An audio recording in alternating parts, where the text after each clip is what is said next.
2012, Kevin Durant was one of the most universally loved superstars in the NBA. He had a great shoe deal. He was a fun, unique scorer and very marketable. He could even rap a little bit. I'm the youngest of child, now get the hell out of my garage, extra fist in my car, scoop up, ice chief, like an info rock, let's ball to the hoop, y'all. So some studio decided to make a movie with Kevin Durant in it called Thunderstruck. Now, what I remember about the reception of this movie is that it was not received well by critics. It currently has a 27 on Rotten Tomatoes, but it has an audience score of 69%. However, this movie was not a box office hit, and Kevin Durant said that he would never act again after this in a TMZ interview in 2014. He did a cameo in Billions years later, but that's about it. I've always been curious about this movie because for a long time, this movie was not on streaming services, and I wasn't paying $12. But now that this is kind of my job, I will actually watch this movie. If you're new here, welcome in. If you know me,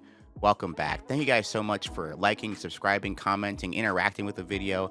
It really helps me out, and I appreciate that you guys are here to support what we're building here. But back to the video. So the movie starts with Jim Belushi as a basketball coach, and this team is bad. We're introduced to a kid named Connor, who is not the main character, but he is immediately mean to the manager. So this reminds me of a little bit of Air Bud, kind of. I just do not understand where this be mean to the manager trope comes from. It's like, you know how it's like, don't bully someone that makes your food. It's like, don't bully someone that organizes your clothes, bro. They have access to Icy Hot. So the coach kicks the manager in the butt and asks the assistant coach what his name is, and he says manager, and tells him to sit down when he was already sitting. Coach, yeah. What's that kid's name? Manager. Manager! Sit down! Sit. So this guy is being bullied by the star player of the team and both coaches. We are 2 minutes into this movie, and I feel like I'm going to be pausing it a lot. Also, one of my favorite things to do in sports movies is to look at the signs to see if they actually like gave it any sense of effort. And the signs are killing me here. Connor is a point machine. Dunk it, Eagles.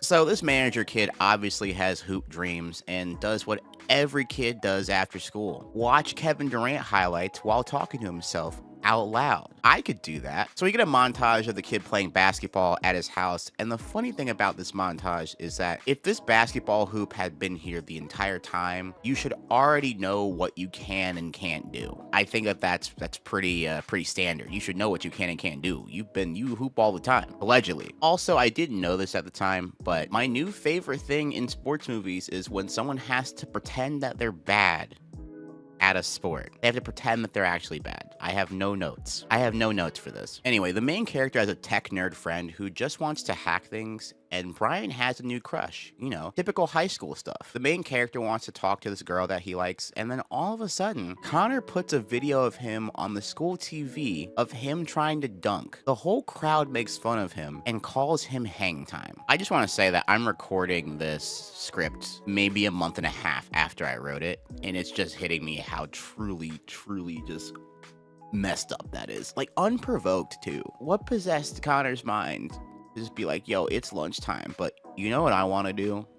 You know what I want to do in lunchtime? I want to cyberbully. He didn't even talk to Brian first. He just went into the cafeteria and was like, this is what I'm doing today. It's always interesting to see how high school bullying is portrayed in any of these movies, because sometimes you'll watch it and you'll be like, yeah, that's really how it is. It sounds realistic. And then sometimes it feels like super over the top and campy in terms of the fact where it's like, what made you want to do that? And I totally get that scripts want to convey that there is a bullying aspect in the school, but they don't want to spend so much time on it. So sometimes they do an over the top act like this. But yeah, it's always something I think about in the back of my mind. I'm like, oh, okay. So a cool thing about this is that his dad comes in and heard he had a bad day and instantly cheers him up by getting him Oklahoma City Thunder tickets. And I just instantly thought, I was like, oh, what a cool guy. Because sometimes we get these movies where a kid gets bullied and then the parents are also mean to them as well, and then the movie you're just like, oh dude, this becomes a bummer watch, right? So the game is Thunder Pistons, and as a Pistons fan, I did not know that I was going to have to be reminded that Brandon Knight was once on my favorite basketball team. I also wasn't expecting Reggie Miller, Marv Albert, and Steve Kerr to be in this movie either. They're also kicking the shit out of the Pistons too. I think I can figure out this game actually. So I narrowed it down to January 23rd, 2012, where the Detroit Pistons scored 33 points in a half. No, that's in the real life Detroit Pistons scored 33 points in a half. There's a half-court fan challenge, and the dad actually has the winning ticket, but then immediately gives it to his son. And I just gotta say already, Dad's the best character. Dad's the best character in the show, in the movie. Dad's the best character in the movie by far. Anyway, Connor is also here for some reason and ready to film him instantly. And I gotta say, dude, what is your deal? Uncool, bro. I know this movie was made before the TikTok era, but I often think about, I'm so glad I didn't go to high school during the TikTok era. We had the Vine era for sure, but like the TikTok era, like someone could do this, like someone could do the whole hang time thing and record it, and then like it goes like viral like across the world. Like that has that potential. And I just can't imagine personally like me going to school and there being just like the possibility that you could be like a viral on TikTok. Like that just sounds so wild to me. And I'm just like, oh. Also, we finally get the main character's name 11 minutes into the movie. His name is Brian. I should have stressed that for 11 minutes in the movie, they do not tell me his real name. So he has an interaction with Connor. He has an interaction with the manager. He has an interaction with his best friend, and he has an interaction with his father. None of them call him by Brian. The entire time I was like in my notes writing, I was like, what is this kid's name? I don't think we ever got it. So, I mean, yeah, it's not the weirdest thing, but 11 minutes into the movie is kind of crazy. Anyway, since Hang Time has no hoop skills whatsoever, he misses so bad that the ball ends up in Kevin Durant's hands. Durant, being the nice person, he signs it, and then the kid says this. I wish I had your talent. I wish I can give it to you, man, but look, hard work beats talent, and when talent fails to work hard. It would be funny if something was about to happen. I don't know about you, but those sound like some famous last words. What's funny to me about this movie is that I'm supposed to believe that the Detroit Pistons won that game 109-84. Remember, in real life, they scored 33 points in the first half. I know that I'm putting real life and movie together, but as a Pistons fan, unseeing it, it's very funny. But in the movie, the announcer says that it's Thunder 61, Pistons 37 at the half. So that would mean that the Pistons scored 72 points in the second half, while the Thunder would have scored only 23. That is the power of Thunderstruck, ladies and gentlemen. Now, I wondered how they would display his new basketball powers, and they do it subtly at first, which is dope. Also, apparently, Connor filmed the halftime shot, and it's instantly online, but Brian didn't know about it until his friend told him. But it's cool, because Brian can start spinning stuff on his finger now. Anyway, Brian takes his little sister to the carnival with Mitch, which is the first time I'm hearing the best friend's name, which is 16 minutes in. We also see Connor and Brian's crush hanging out together, and he's all sad. But I'll say this, man, if this person wants to hang out with this menace after seeing what he pulled on your first day of school, I think that maybe says something. I don't know. Might just be me. Connor can't get Isabel a prize that she wants because he's not hitting a single shot. Even though he's the best player on the basketball team, can't hit it. Brian and them start to laugh a little too much in Connor's direction. So we know that Connor's going to try his only conversation card in the movie so far, which is bullying hang time. Now we get to see that Brian can shoot a little bit. He wins Isabel this giant panda. Meanwhile, we're getting to my favorite acting part of the movie, which is Kevin Durant pretending to not know how to play basketball anymore. And if I lost to those Detroit Pistons, I would pretend to forget also. We then cut to Brian, who's having the time of his life shooting, and he suddenly wonders what else he can do. I love that half of the action in this movie will be either bad basketball on one side of the coin or like Mike on steroids. We get to my favorite part of the montage where Brian can suddenly dunk the ball, and his reaction to me is like just top tier hilarious.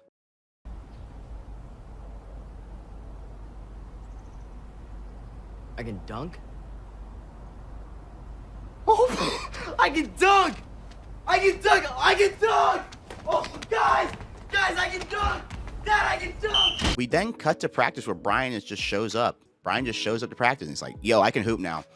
And just says that he wants to try out for the team again, which, like, I don't know if you ever tried out for high school sports. Not really how that works. Coaches say better luck next year for a reason, right? In addition to Kevin Durant's powers, Brian also gained his confidence. Connor still tries to pick on them, even though he was the first to witness just how good he can shoot. This man's playing with fire. So Brian and Connor just have a one-on-one, and Brian cooks Connor to the best of his ability. And again, I don't know how good this team is. Anyway, I'm sorry, but the dunking is always funny because if I was someone in this world, right? Let's say I was a coach here. If I was a coach and all of a sudden the manager of the team can suddenly dunk a ball, I would be wondering where that came from. Where I would ask questions.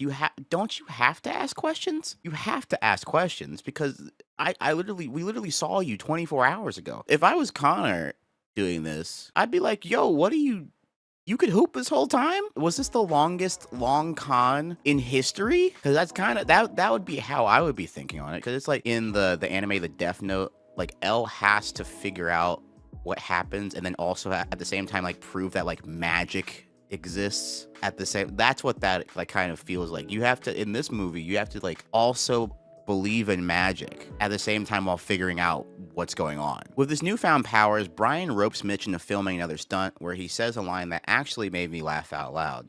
Why don't we just do this at my house? We live closer to the hospital. All I'm saying is that if I had Kevin Durant's talent suddenly, I would try to be as subtle as possible. Especially if I was just a 5'6" dude that could suddenly jump like this. And yes, I'll share why later. Next up, we have a Candace Parker cameo where she's actually pretty good. Candace was just leaving. Oh, no, I'm not. I'm gonna tell him what I've been telling you. Tell me what? Alan put together this marketing push, selling me as the female Kevin Durant. Oh, that's cool right there. But the only problem is, you're terrible. When you want to mess with your future, that's one thing, but now you're messing with mine. Hey, look, Candace, I've been in the gym. No, I don't want to hear it. I'm not done. Your mechanics are terrible, your form is awful, and you can't shoot a BB in the ocean. Brian's hooping with Connor now, and they have obvious chemistry issues, and Connor is not good enough to get away with this. Like, Connor, you got cooked in practice in front of your coach and everybody, all your teammates. You are no longer the #1 option anymore. Cannot keep complaining like this. I'm sorry, this is just how it goes. And yes, I will show you every dunk.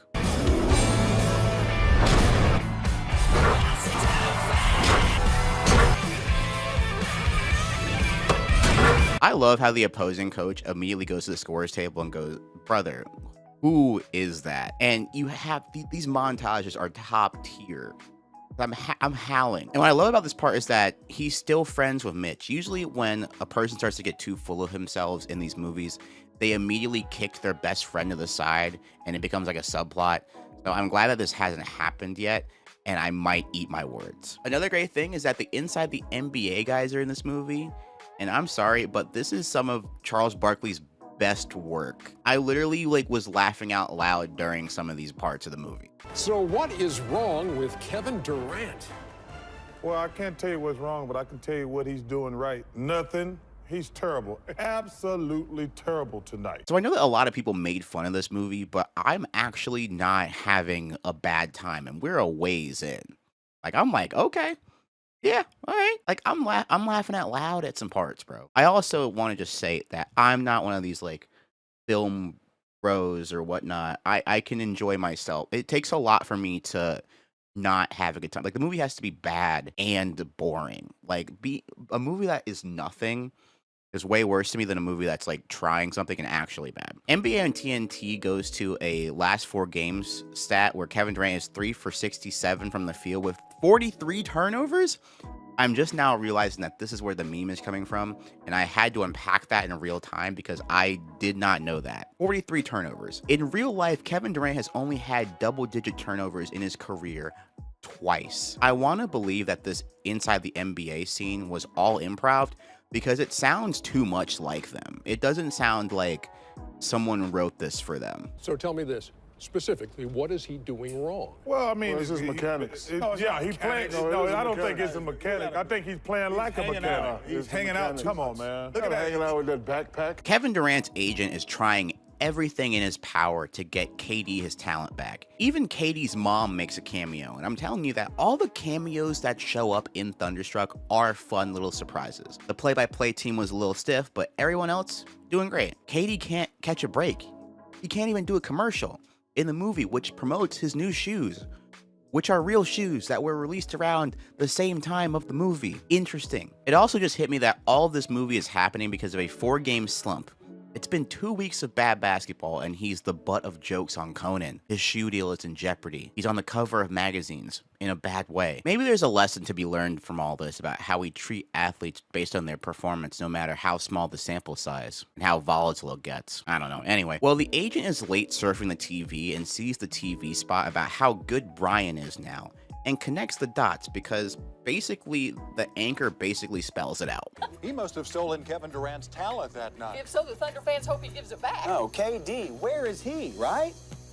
There are a lot of Air Bud, Space Jam, Like Mike influences in this movie, and it feels like if you put all 3 of these movies in a blender and took out the dog part of Air Bud. Yeah, there's some elements of each that they take in, but they don't take in, like, it doesn't like overpower the movie. Now, you may not believe this, but if I was in the agent's shoes as well, I too would think that the kid stole Kevin Durant's powers, because I'm gonna be so for real, there's literally no other explanation for this. He does a little detective work to try to figure it out, and yeah, it's the same picture.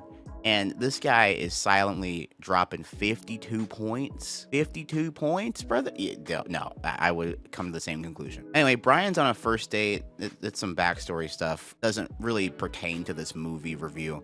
Don't care. Oh, wait, the agent tracks him down and confronts him? Wait, how did he know he would be there? This is the one thing in the movie that really made me be like, how did he know that Brian would be here? And I don't have an answer. Now, usually when I say that I don't have an answer in these videos, I want to be like, I was paying enough attention. Like, I replayed it back and back. Yeah, I don't have an answer to how the agent just tracks him down like he's Batman or something. I don't know. Later, the agent also gets Kevin Durant to crash Brian's high school class, and then they talk. Now, what I'll talk about here is how the dialogue in some of these scenes seem a little bit long and drawn out a little bit. Yo, how about him? Brian? Yeah, Brian. That's the kid that shot the halftime shot a few weeks ago. Is it? Come on in. Huh. I guess it is. It's crazy. This doesn't play into Kevin Durant's acting skills here, but I will say that Kevin Durant isn't doing a bad job at playing himself. I can look at this movie and be like, hey, this is Kevin Durant. I got it. Also, we have a Kevin Durant shoe commercial mixed in. Y'all not slick. This movie does coincide with the release of the KD4s in the late 2011 era. Now, I gotta say this, the Jim Belushi moments just don't work. It doesn't take much to bring me out of this movie, and Jim Belushi, it's not going well. It's not going well, specifically. Yeah, I got that. Yeah, you know, I remember my last pair of new shoes a long time ago. It was right before I scored 21 points. 21. This great game against Wayne County Dance and Technical. Never knew what hit him. Telling you, no footage on it though, unfortunately. They only had film it. You know, I'm primarily known as a high school coach, but as you can see, the way I elevated Brian's play, I think my skill set translates to NBA. It feels like Jim Belushi got on the set and everyone was like, we trust you to be funny, do whatever you want, and we'll just take what we think are the funniest moments. And that's what happened. That's what it feels like. And I know this is supposed to be a wacky, fun, magical sports movie, but in all of that, these moments still somehow feel out of place, and that's saying a lot. Anyway, Brian is starting to get a little too full of himself. Darn, and Connor gets pissed. Hey, listen, man, I know how you feel. When I was playing high school basketball, I was the one making the baskets. And then Michael Jordan transferred into our high school. He was the one making the baskets. I had to pass to Mike. I had a stomach. Really? No, but it's a good story. His new girlfriend gets mad at him at the party for ignoring her and falling for the popularity, and the agent crashes the party. Now, Remember when I said the agent just showed up and tracked Brian down? This is not Brian's house. How would he know where Brian is right now? This agent is Batman, guys. This agent is the world's greatest detective. This is not a Kevin Durant movie, guys. This is a Batman movie. Batman Thunderstruck. That actually wouldn't be a bad DC movie title, guys. You're welcome, James Gunn. I'm saying this all, it's like, how did Brian track him down? Is that he gave Brian his business card, not the other way around. Ooh, maybe there's a tracking device in the business card. No, that'd be stupid. Well, this movie does have magic in it, so what am I talking about? And the agent confronts Brian. He's like, dude, you're averaging 48 points per game now. And I gotta say, this scene here where the agent talks to Brian about the talent is not his and he didn't earn it is really good. I was just sitting there being like, dude, these are good bars here. Meanwhile, during the pep rally, Brian is having an argument with his girlfriend during the pep rally, and it's all looking to not be worth it in the end. One thing that didn't get talked about is the fact that he ditched his best friend and went to the party without him. Brian and the coach then have a conversation, and I'm gonna be honest, nothing of value happens in this scene. Overridden with guilt, Brian calls the agent and they go find Kevin Durant, where they prove that he took KD's talent and he tries to undo the wish.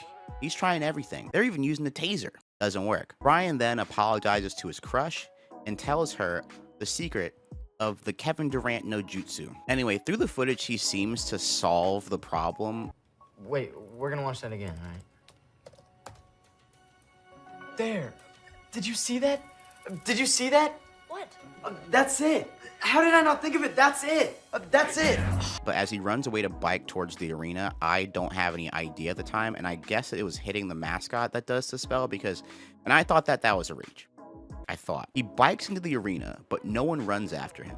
Bikes onto the court, and oh, I guess the mascot thing was it. All right, fine. I'll accept that because there really isn't any other answer. Now we just gotta sit here and realize that the Thunder mascot has magic powers. We just gotta sit with that now. That's real. That's canon. That's canon in the movie. Like, they're so wrapped in like giving each other their powers back or whatever, or lack of powers back, that they're not like, dude, what's going on over here? Brian goes back to his best friend who was mad at him, but they make up in a second, which honestly, we never saw them talk and get mad at each other. We never saw that scene, but yeah, I feel like that got cut out maybe. Anyway, Isabella sees that he gave his powers back and that he'll be bad in the state championship game. And I don't know how he's gonna get out of this one because he averaged 48 points per game, guys. So the game starts and he's trying his best, but he's getting cooked, bro. And this is the part of the movies. This is part of a lot of sports movies where I'm like, this is an excruciating watch. Like, I'm sitting here at the crib feeling bad for him, bro. I'm being like, dang. Brian tries to come clean during the timeout, but it's no good. Again, once again. If I was on the basketball team, this would be so hard to believe, because that would mean that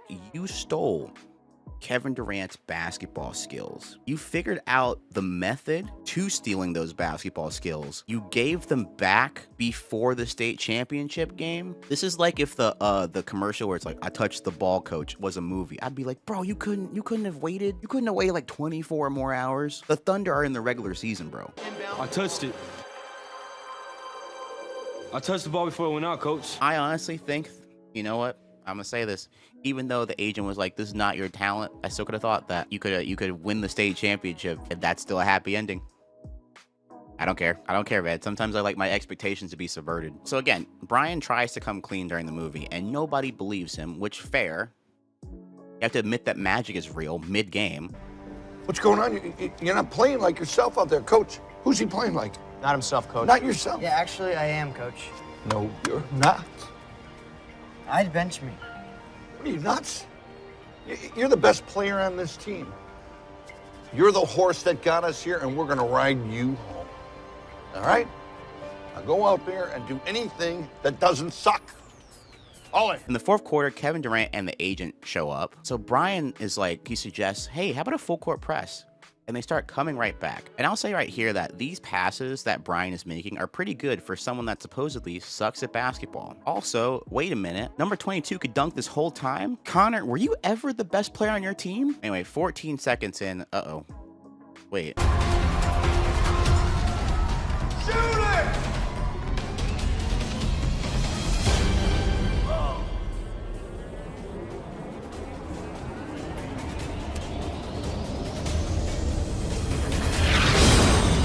So can he hoop or not? I need to know this now. Like, are there some residual Kevin Durant powers that were left over? I don't know, man. After the game, Brian meets up with Kevin Durant again, and it looks like Brian developed some talent on his own.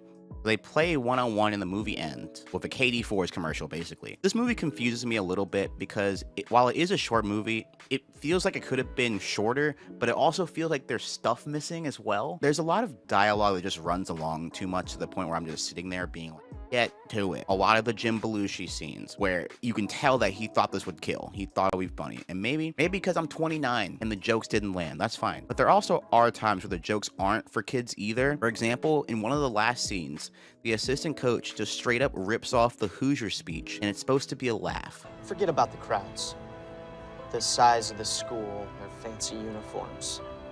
Remember what got you here. Focus on the fundamentals that we've gone over time and time again. Coach, is that from Hoosiers? Yeah. You see that?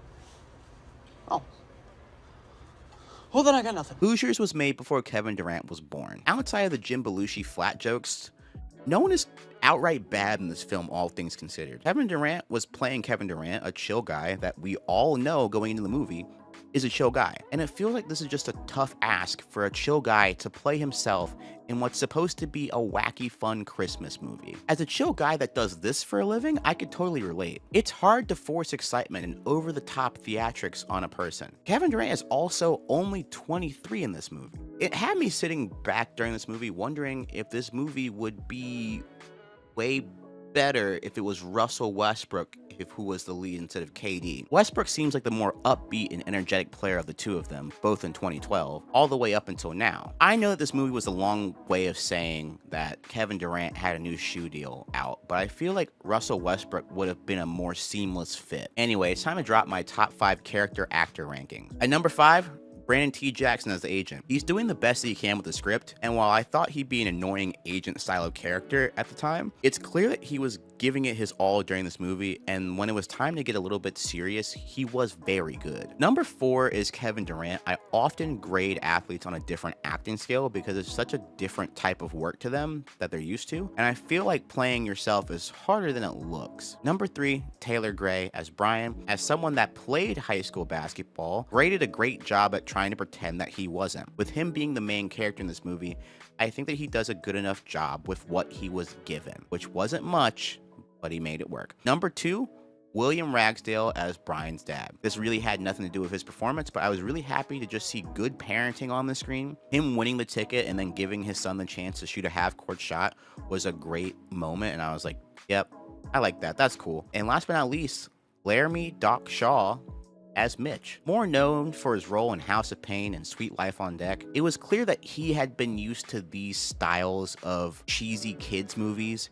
He brings the most energy and color into the role, and the movie would have been way more boring if Brian didn't have someone as interesting to bounce off of. The main reason why this movie gets such a bad rep is because nobody saw it. This is a straight to DVD quality movie that released in theaters and barely made over $500,000. It didn't help that it released in theaters at around the same time as The Dark Knight Rises and Ice Age Continental Drift. This movie was only shown in 250 movie theaters for 1 week. So yeah, that's my review of Thunderstruck, and I remember being online and knowing that this movie existed, and honestly, this movie is not as bad as people made it out to be. I would honestly say it's just as good as Space Jam 2 with like a considerable fraction of that budget, and I just don't think it's that bad. This Thunderstruck deep dive has been an absolute joy to make, and if you like this, then I have to tell you about a new series that I'm such a big fan of. It's a new project from one of my favorite sports creators, Mapify, called Beyond the Bleachers.